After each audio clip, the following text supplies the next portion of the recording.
Chris Voss says, never split the difference, right?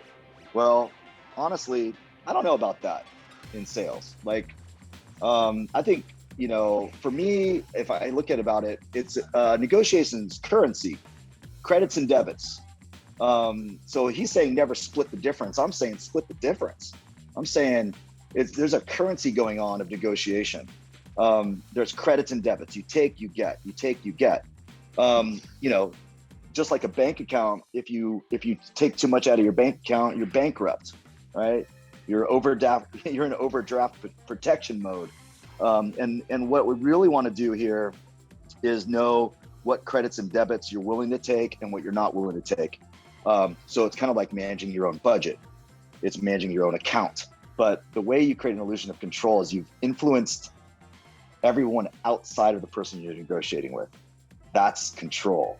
Because then when the person goes back into camp and says, oh, well, I'm not so sure because of these 3 or 4 reasons, they start wondering how you got control over the situation because everyone is aligned to what you're talking about. And so creating that illusion of control is really important. And the way we do it and the way you should do it is influence those beyond the table that you're negotiating with. So we could co-market together for things that'll reduce your customer acquisition cost, like helping you get into communities, referring you talent. By the way, side note, I did refer Christina Lee, your new social media manager. So maybe we'll help you on talent acquisition too. That's actually a true story. We got transparent pricing. So you work with someone else, who knows what their pricing will be next year, right? I think one of the biggest challenges we see sometimes is implementation, right? If the tool isn't implemented well, then you don't see success. And what we've learned over the years of working with districts is that it has to be a successful implementation, which is why we require professional development for every educator that will be using the tool.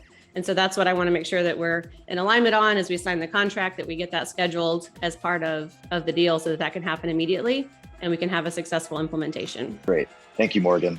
I will buy. So Dan, you went first. You really got me on the win for you was bundled pricing to bring me more value at the same cost. That was smart as a way to pull things off the table when I needed cost savings. You said, well, I'll give you more for the same.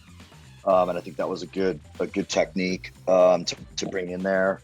You introduced a new product to me that I wasn't aware of. I really liked the way that Dan approached the personal relationship and diffused any negotiation attempts that I might have had. I like the way that Nolan validated the value. I like the way that Jen pushed back on me.